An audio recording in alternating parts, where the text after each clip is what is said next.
Welcome to the very first episode of the Women Leading Show. Thank you so much for joining us. Hopefully you are joining us on either YouTube or on Facebook, and we're thrilled to have you here. There are 5 of us, and we are mostly collectively the authors of the Women Leading book, which has been an international bestseller. I'm Jo Baldwin-Trott. I edited the book and was obviously an author in this book. I'm also thrilled to have Kim Platz, who is one of the co-authors of this book. Hi. Richard Bellars is also a co-author, and Jo Sumner too. And we are also thrilled to have this morning in our very first episode a phenomenally very busy person right now, but thrilled to have MP of North East Fife. It's Wendy Chamberlain, all the way from Parliament. Hi, Wendy. Hello. Thanks for joining us so much this morning. And to start off with, I would like to say one of the key objectives of this show is to ask you to ask your questions. So please fire us your questions. Ask whatever you would like on the topic of equality, of gender, of leadership, of the now. And obviously, having Wendy here from Parliament, we have literally the hot off the press information on what's happening in Parliament. Later on in the show, I'm going to ask Wendy to talk about her speech that she made on Monday and the very important topic of equality through PR, which is something we'll go into on later. So I'm Jo Baldwin-Trott, and I just want to start off with saying this episode is about it's a focus on diversity, and inclusion. That way round, that's right. So sadly, this has been a very unusual and difficult time relating to diversity. This show is going to focus on diversity as a whole, and obviously Women Leading show, we're talking about equality, but the statistics are incredibly hideous of what diversity is really achieving. So in about 5 years ago, a report by the Harvard Business Review, it's only 78%, so only 22% of employees interviewed believed that their organisation had the right policies in place for diversity and inclusion. So that's just less than a quarter of people really think they work for a business or work in an environment that offers the right kind of diversity. So how this will work is that we are going to have a slight discussion to start with about a topic which is very gender focused, but please dip in, Richard and Wendy. So Kim and Jo are aware of this topic, something I raised with them recently. But also I would like us to then, Richard, you're going to be the second part of the show, going to ask you about your chapter. And then obviously you're going to come into Wendy to talk about what's happening for Wendy in Parliament and also the current issues. So I am going to put this a scenario to you, which has happened. I have heard this happen so many times, but recently someone I know was offered a job they went for an interview and they were offered a job, and it was a promotion. She is female, and she very honestly went into the office and explained that actually now she is pregnant. She would like to still go for the promotion, and she was actually told from the outset that actually that can't happen. And I've heard this so many times. I've had a lot of people come into my path that are offered jobs and that they've been retracted in promotion, especially because they found themselves pregnant. So what do we think, guys?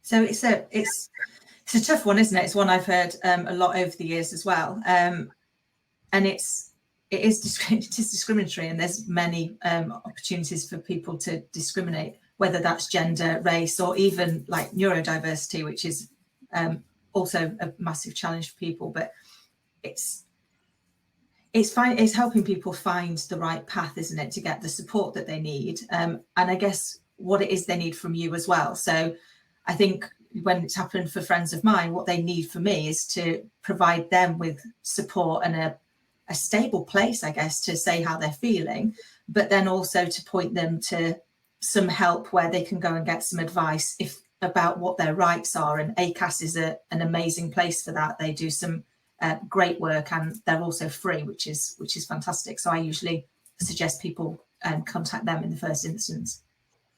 What about you, Jo?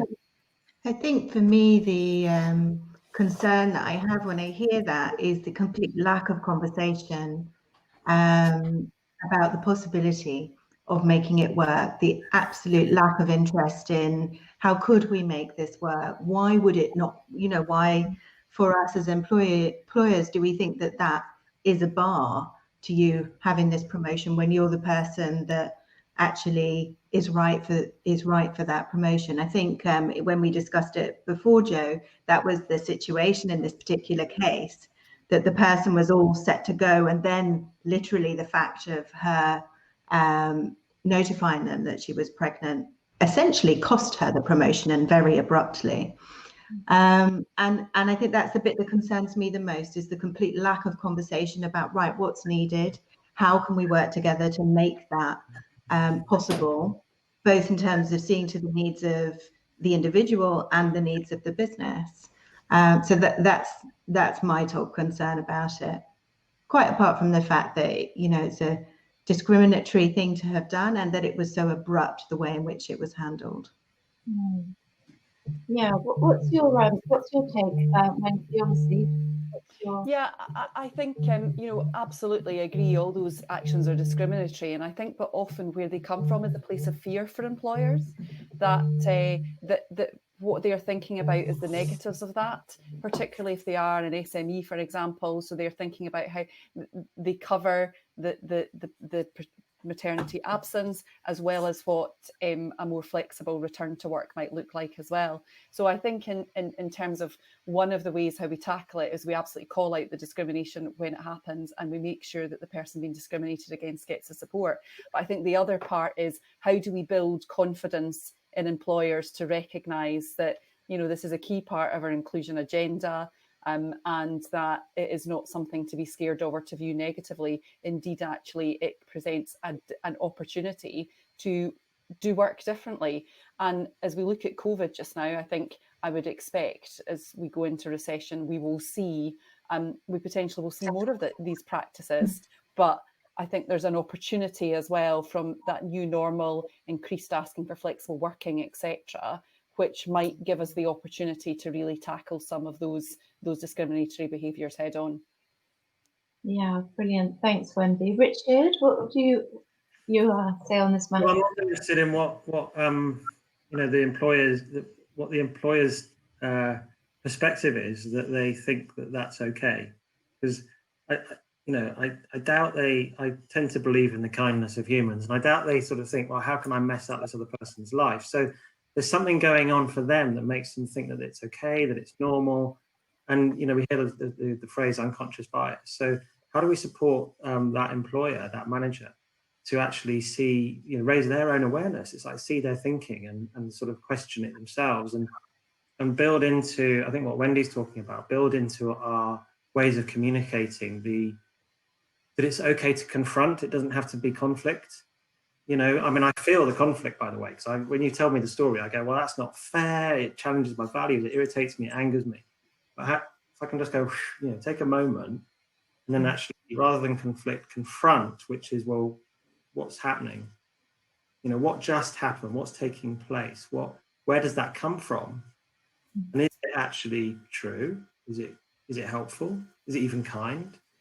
And being able to look round an event and a situation and a problem, and then actually reevaluate and go, is this what we want? Is this what we're here for? Is this what we're about?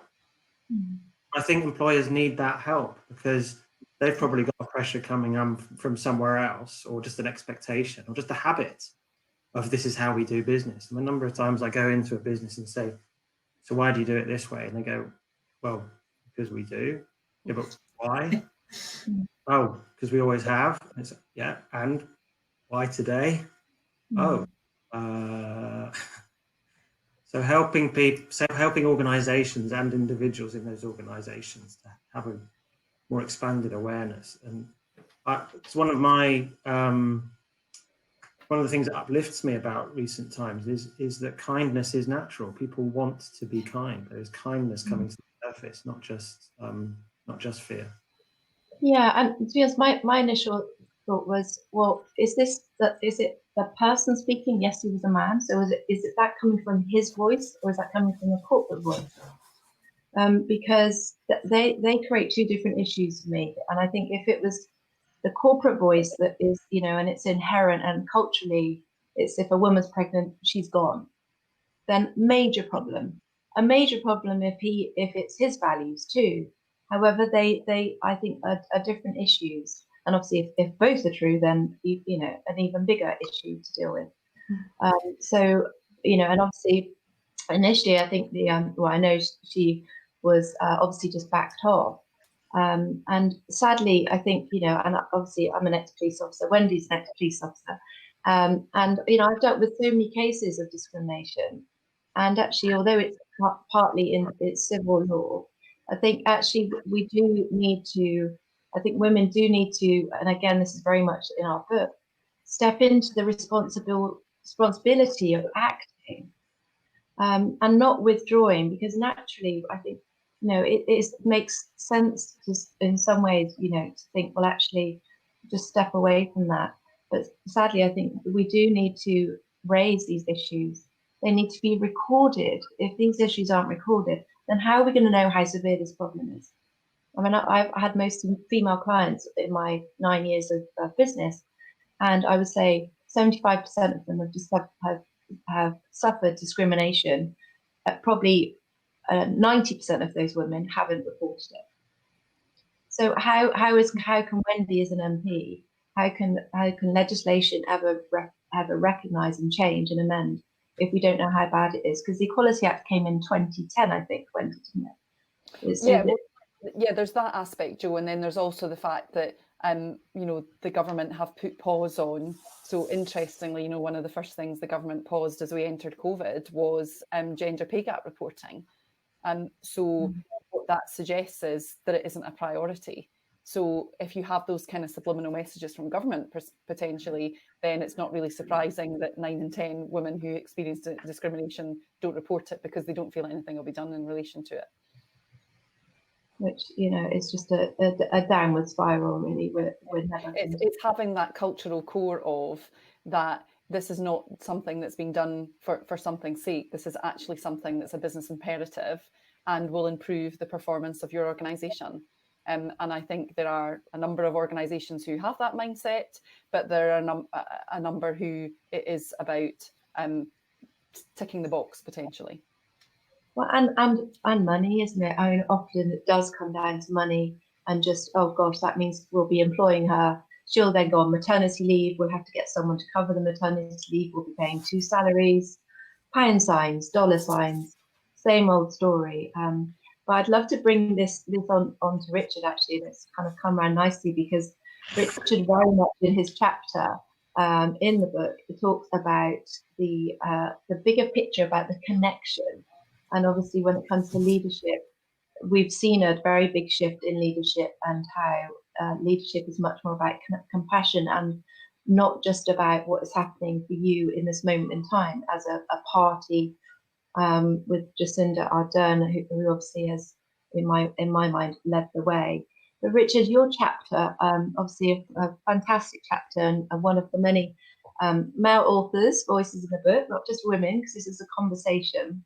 The one I love the most is recognizing life symptoms as whole and interconnected shifts our perspective, allows for greater inspiration and innovation. So recognizing that we are all connected, and that actually to some extent gender is irrelevant. And I think what you're saying, Wendy, is that you can actually say, as a leader, whatever your business is, whether your profits are minimal, you can still create standards, can't you? Still change them. So tell us more about your chapter, Richard, and what you were hoping to achieve with what you aiming for with your writing. Yeah, I suppose what I was hoping to achieve, and even as we're talking today, it's expanding our awareness from, whatever it's been up to now, because whatever it's been up to now is therefore the limitation. So how do we keep expanding that awareness, even what we've just talked about? I find that leadership, or there's a lot of examples of leadership today are very short term. So it's like, it's all about what can I do in this short pocket of time that's going to benefit me, is perhaps, a version of leadership we're seeing, instead of, what we see in more visionary leaders and more, say, empathetic, but more expanded leaders, is they're thinking, what's going to happen to the next generation and the next generation and the next generation? And so they think beyond themselves. They imagine beyond what they're capable of, because they're already of a mind that, well, if I can get other people collaborating and cooperating and co-creating, then the sum of the parts is far, far greater. And so I find that what helps me to expand my own awareness is to look at things as whole systems. So, and the biggest teacher for that is nature. And, if ever we needed proof, if you like, that everything is connected, we're getting it now through COVID. I remember having a realization about this some years ago, when there was that volcano in Iceland, and within a couple of days there wasn't bread on the supermarket shelves. It's like, suddenly you're realizing that, wow, so many things are interconnected. Everything is interconnected. Now, if we can shift our perspective to that, then suddenly we can look at the problem differently. And as soon as you start to look at something differently, it starts to change. So yeah, I think, and for me, yes, there are different genders, okay, and we're all human beings. That could sound really glib, and it's like, something you read on a postcard, but in a gift shop. But if you come from that perspective, it then starts to change things. So I think that's, really what I was saying is, how can we look at things from a connected way rather than a separate way? Separation really is an illusion, and usually it's coming from a place of fear anyway.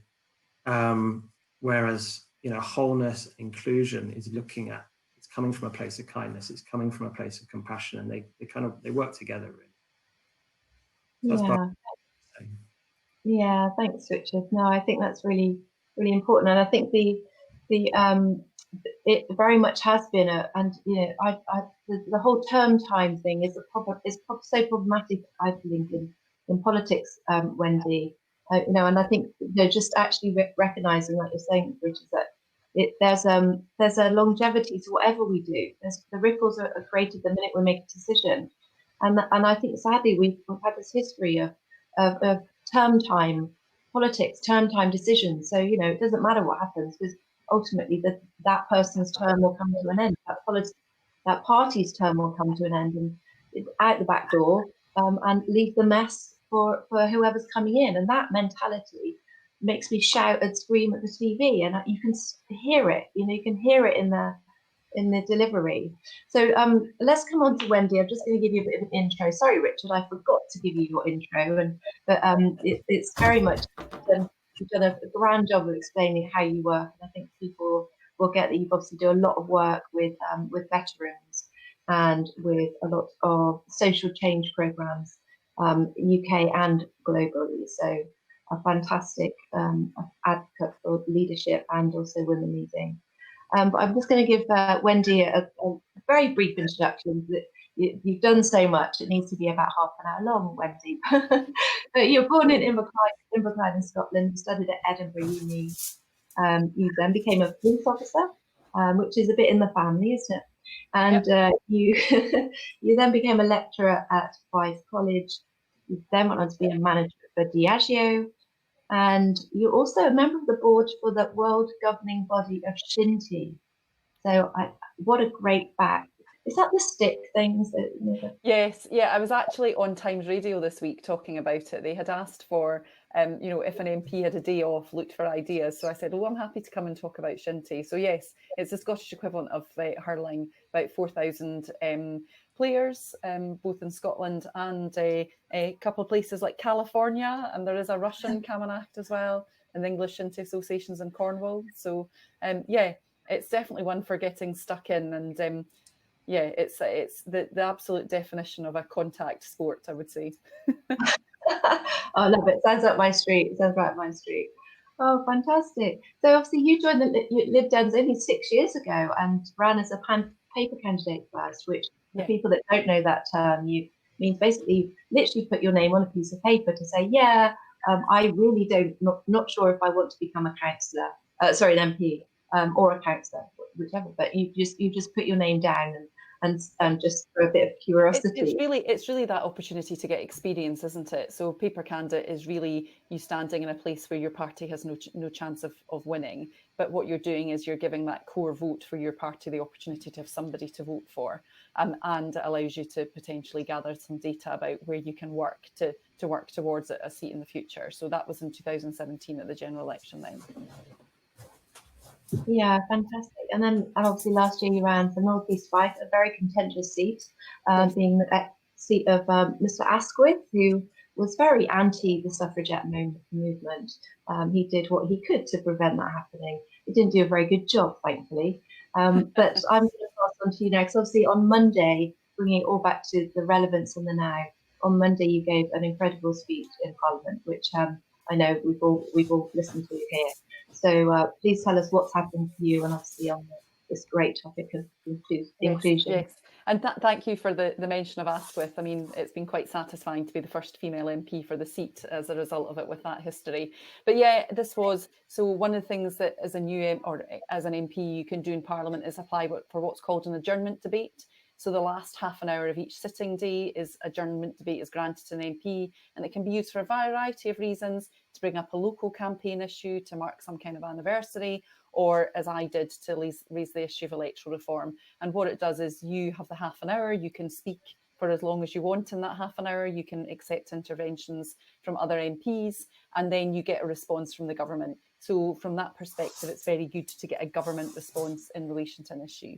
So I utilised it for electoral reform. It's obviously something Liberal Democrats have stood for some time, and the focus was in relation to proportional representation.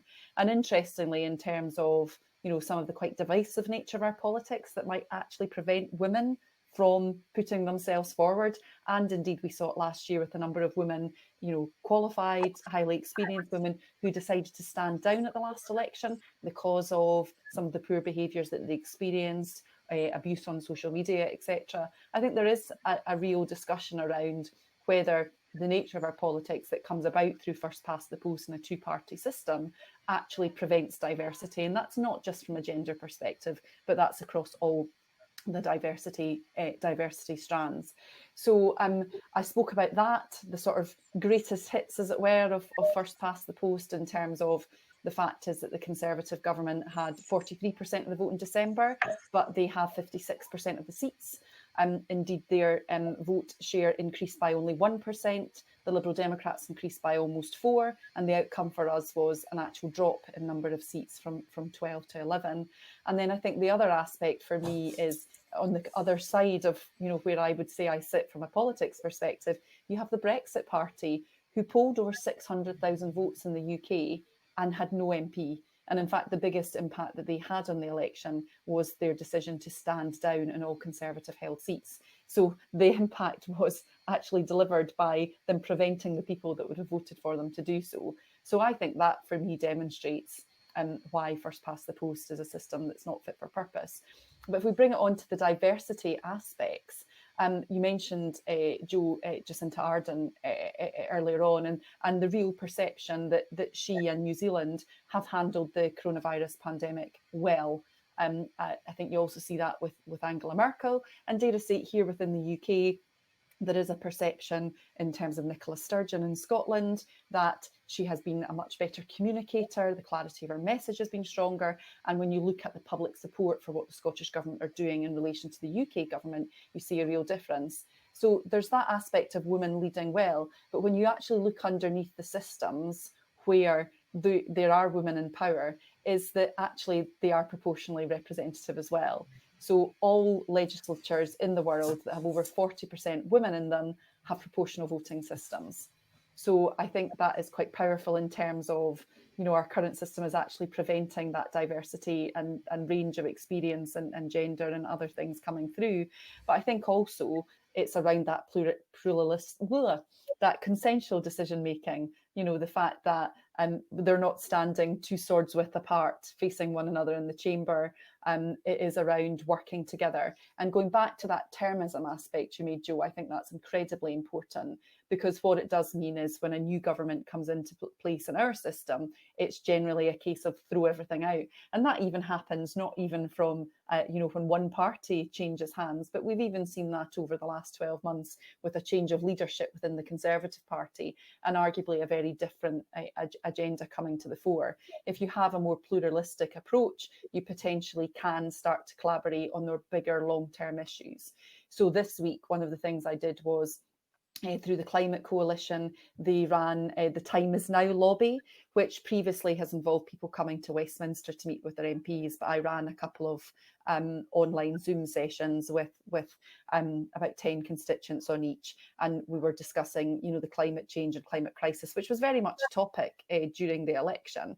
And the reality is those really huge, big topics that need not only a consensual approach within countries, but also a global approach, the party politicking doesn't really have a place within them. There are difficult and unpopular decisions that need to be made to properly tackle climate change. And I just don't think our political system is really set up to deliver that in a good way. And I think, the sad thing is, from a global perspective, just at the point where we need to find global consensus, for example, through the Paris Climate Change Agreement or elsewhere, we're actually in a position where more populist governments are rising up and that's not in their priority list at all. So I think that actually from an electoral reform perspective around how we get that consensual decision making, and as a result of that, you'll also see an increased diversity within the makeup of our parliamentarians is hugely important. It's not just about first past the post, but it's actually about that one political system and what that then does to the rest of the body politic generally. Yeah, no, absolutely. And obviously, because there's this token feminism that's used in politics, and we saw a lot in the election where women were put forward as candidates in seats that had no hope of winning.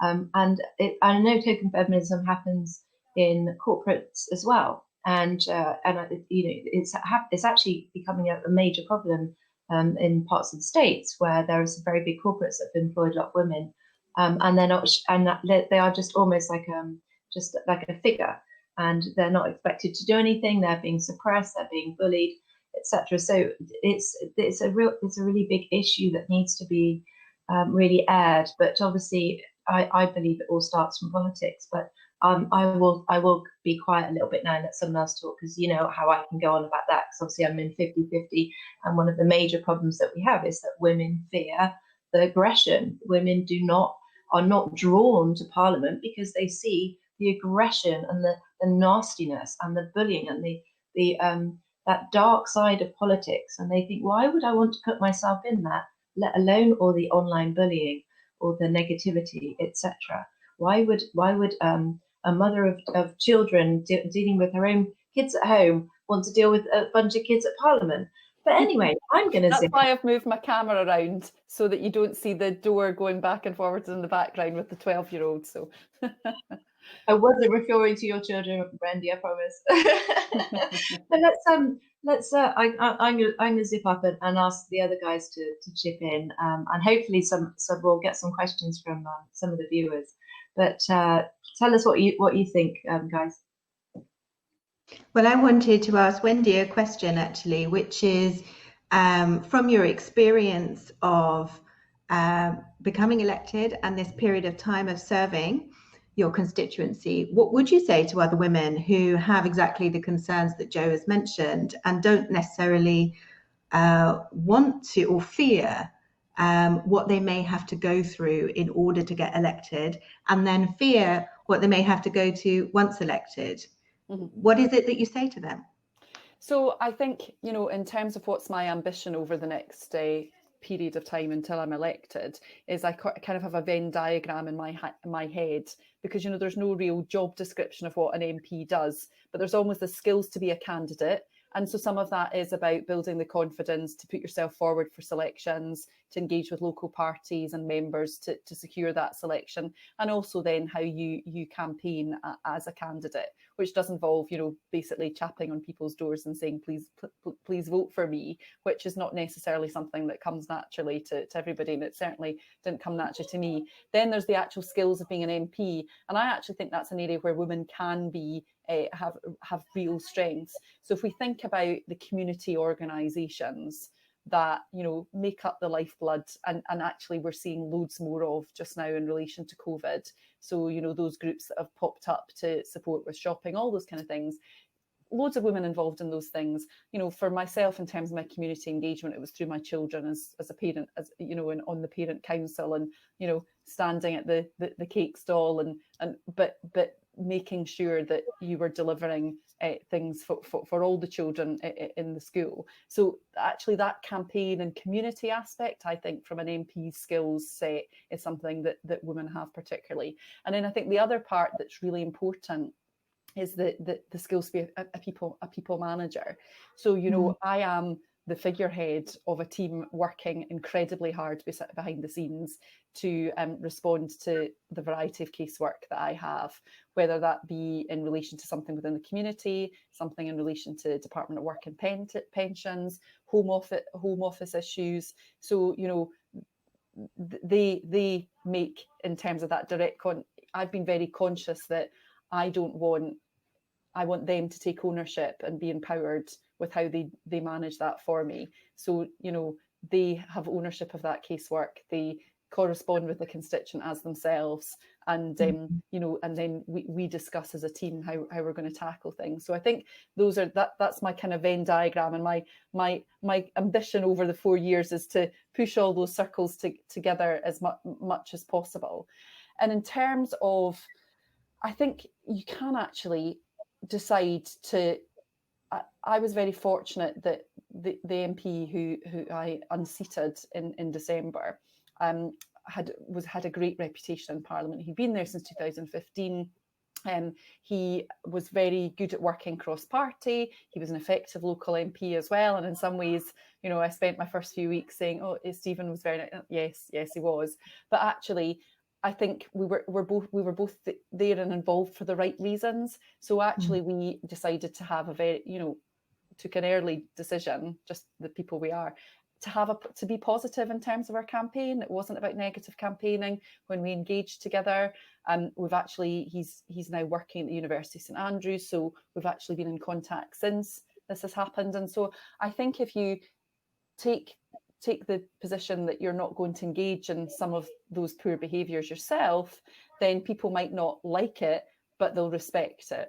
And that's certainly the way in which, you know, I'm continuing. In fact, I was mentioned on Twitter last night, somebody I would never vote for, but you can't not say she's not able and effective. And so if you're getting that from people who, you know, wouldn't vote for you and potentially support another party, I think you're potentially doing the right thing, because the reality is, and going back to our first past the post, you know, you're representing everybody in that constituency, whether they voted for you or not. Absolutely. In some ways that feels like the gold standard, doesn't it? Because then, you know, it's party neutral. It's just somebody who's saying you're doing a great job. Yeah. So that's certainly what I'm trying to do. So I think that's what I would say to any woman interested, that you probably already have the skill set. You maybe don't realise that. So get some mentoring support to do that. And, you know, Jo mentioned 50-50 there. They supported me, plus I had support from within my own party. And then, you know, just start to develop the skill set and determine what kind of candidate that you want to be, because I think that has a huge bearing. Yeah, and I think it's very much about the common theme with all the 50-50 events, which kind of you've attended, Wendy, is about actually getting support. And it doesn't have to be, I think often politicians are seen as quite a lone wolf, and it's just one person. But like you just, the very first thing you said was you complimented your team on being behind you. So it's about not seeing yourself, and I think this is in any leadership role, not seeing yourself as the person that everything falls upon, that is the, you know, the person who has to really stand alone. Yes, you have to step a step forward. But it's not actually being alone, and growing your tribe is something that Joe and I we're both in a very big tribal network that, you know, has really helped both of us through our paths. But growing your tribe and getting people around you and surrounding you that can really you can work together and that you can sound off as well. And I think that's really key, because then when things happen and go wrong, like they were with this woman at the very start of this show we're talking about, she went to another friend and spoke about it, and that really helps to sort of normalize and bring things to ground and help you reason. Well, I've said before to you, Joe, that some of the skill set is a little bit like when you were a police officer and you went to a call and you went into the person's house and you took the details of what happened, and then there's that honest discussion about what you can do and what they potentially want to happen, and finding that consensus. And that's actually the same for an MP as well. And already in terms of the breadth of casework that I've dealt with, you know, sometimes you don't know the answers. So it is about seeking help, support, guidance, and building that network. Yeah, and people just want to feel heard, don't they? I mean, Kim, you do a lot of work on this, don't you, with your coaching work, of giving people the space to feel heard and actually to progress as a leader, especially as a minority.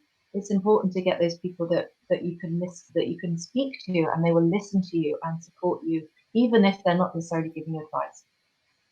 Yeah, no, absolutely. And I think, you know, for me, certainly for a lot of what I do with clients, is helping leaders remember how to listen to understand. So unfortunately, it's become a much lost skill, and instead we listen to interject. So we're not really listening to understand what the person's trying to say, what they're coming from. Are they coming from a place of fear or concern or hope? And I think that's true of all diversity. So, you know, obviously there is gender diversity, there's race diversity, there's neurodiversity, as people are struggling with the fact that they think differently or their brain works differently, and often have been held back as a result of that. But actually, as human beings, we all have an innate desire to be understood, and we want somebody to take the time. And I think the true art of leadership is giving people a safe space so that they can feel that they can open up. And that actually, sometimes, you know, to build that trust, you need to share a bit of your own vulnerability without losing your credibility, to enable them to realise that actually nobody's perfect, and that we all have something that we're not that confident about.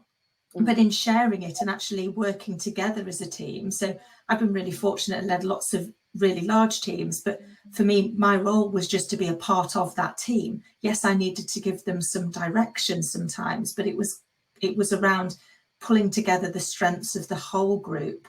And often with the coaching piece I do at the minute is giving leaders the confidence to actually share a bit of their vulnerability, to be a bit more human and to be really present, because that's often very hard because they've got all these other pressures. You know, they say it's lonely at the top, but it's certainly not quiet, because you've got the rest of the world kind of coming at you with emails, with technology, with shareholders, with customers, with colleagues.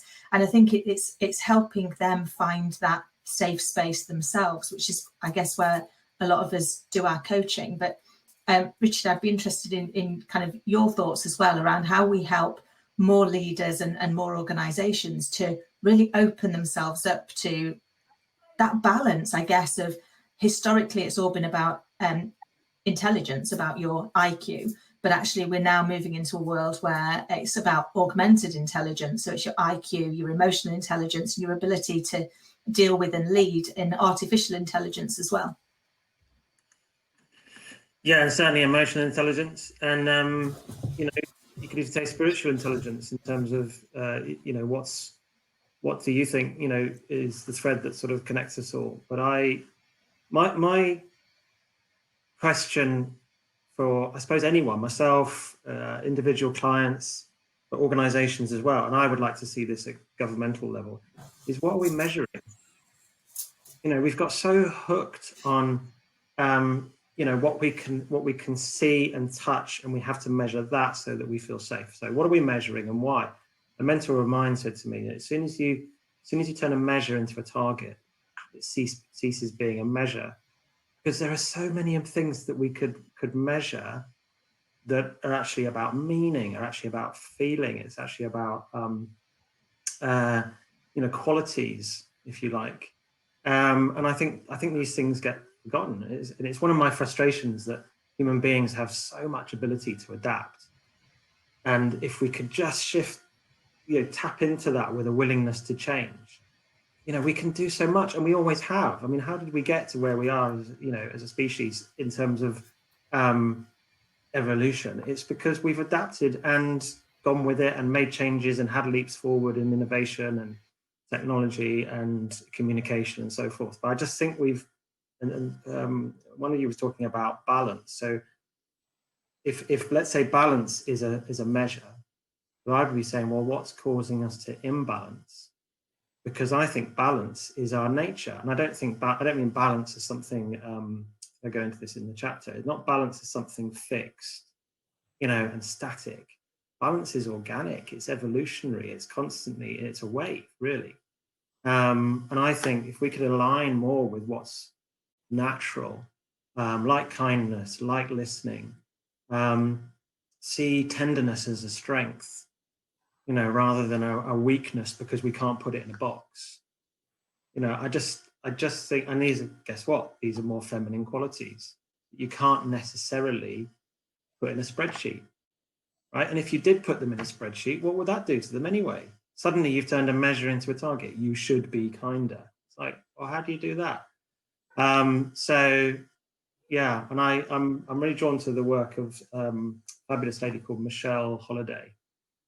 She's written a book on thrivability. Her whole thing is thrivability, and that to treat our organizations and our systems and our governments as living, so to treat them as living systems. And then there are processes that we can apply that help us to do that. What really draws me to this whole topic and this work with women leading is because I think so much of this is innate in women. And as I would say, but also with the feminine energy that is also in men, because it's in all of us. We have this dynamic of masculine and feminine playing out in any given moment. What I think women do is they take the lead in this. And I suppose I'm slightly switching tack now, but what Kim was saying about listening, I just think if men, like, obviously I'm a man, if we could be more open to the wisdom of women in the first place, right, just by listening, what have you got to say and why? At the same time, don't wait for women to tell you what to do. It's like, as men, we can still act with kindness. We can still listen. We can still ask ourselves better questions, like, what am I measuring and why? And just, have a little willingness to try something new. What if we did something new, and maybe start small, but then do something radical? And while I'm on a roll, I started listening to a podcast called 13 Minutes to the Moon. And when JFK said, I want to put a man, I want us to be on the moon, and I want to do it within 10 years, didn't know how. So I would love it if we could see something visionary and radical that says, well, like the 50-50 parliament, for example. Like, no, we're not going to wait until 2070 to have equal representation. We need it now. What if we could resolve our issues with climate change in the next 10 years? Frankly, because we have to, but not incrementally. What is a massive, outrageous vision that human beings with all their creativity and potential to actually love each other and work together was unleashed? I mean, and if not, well, let's give it a damn good go in the meantime. Yeah, absolutely. I was just going to come in. I'm loving this because in Diageo I worked in learning development, actually. So some of the stuff that you're talking about here is just resonates for me. If I think of things, tools like MBTI or strength finders or things like that. One of the things about MBTI is the fact that, just because you've got these 4 letters to say the kind of traits, preferences you have, that doesn't mean that you can't flex into the other preferences at all and grow them. And the other aspect I was just thinking about was just around how important, actually, I think one of the most important roles of being a leader is about how you build that team around you. And in Parliament last week, we had approval for the final part of the Independent Complaints and Grievance Scheme, which is in relation to the report 2 years ago from Dame Laura Cox about bullying, harassment and sexual harassment within the House of Commons. And I spoke in that debate. And actually, when you think back to when I came into Parliament in December, you literally, the election happens, you're in London on the Monday, the email address opens on the Monday, and the emails start to come in. And you are responsible as the MP for then hiring your team. And as a result of those conditions, I don't think that we're actually left in a great position to make good hiring decisions as MPs.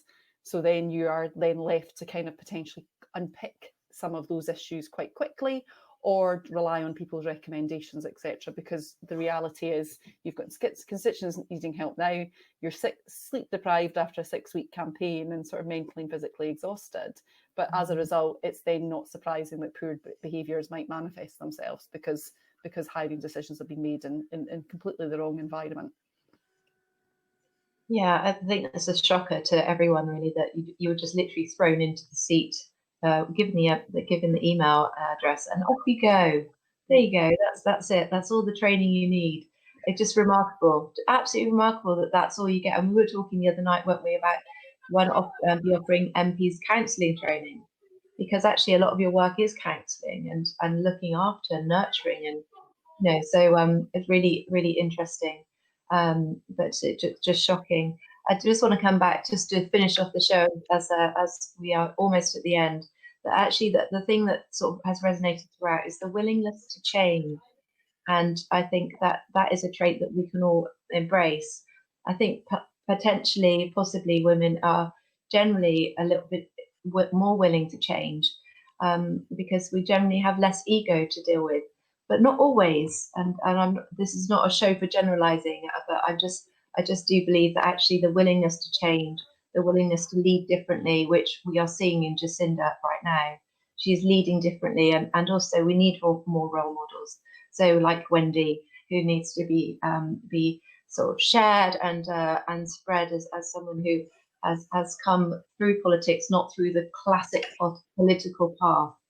And also that comes to leaders too. So thank you so much. We've had some viewers today, which has been fantastic. My huge thanks to Kim Adele-Platz, who's been very much in the background of getting things going with the social media for this and the system. So thank you, Kim. Thank you for coming. Richard, thank you for joining us and being one of the authors in this amazing book, the start of a new conversation about equality. And also movement, and it's like you say, it's about doing. Let's have big visions, and let's try and manifest them and create these different conversations now, and not wait. We can't wait anymore. And Jo Sumner, thank you so much for joining us, and for being. Jo lives not far from me, so it's always lovely but always feel like I could wave to you, Jo, out the window. So a very big special thanks to Wendy Chamberlain for joining us in that. I'm sure you're very busy end of the week Friday. Thank you for coming on the show. Happy to do so, and lovely to meet you all. And you. Thank you. Just to finish off, in our next episode, we have two of our other authors. We have Laurel Rond and Mike Davis Marks. Boy, do they come from the opposite ends of the spectrum when it comes to leadership. So Mike has literally been, I think it's 30 odd years, one of the top knobs in the actual Navy. So he has looked after and commanded submarines. So Mike has his incredible experience, but very much an advocate for women leadership. And then Laurel Rond is actually a therapist. She's a healer, and she has an incredibly powerful message about authentic and very much connected power. And yes, it's female power, but actually, like we've just established, it's there's no such thing. We are just human, and actually we can lead differently. So thank you so much for joining us. We will be back in 2 weeks' time for our next show at 12 o'clock, our BST, that is, obviously, because some of our viewers will be tuning in from around the world. And we'd love to hear from you in any of the comments. Join our Facebook page, and please comment below on whatever you're watching this on. So thank you very much for joining us. Take care. Goodbye. Thanks. Bye. Thank you. Thanks everyone.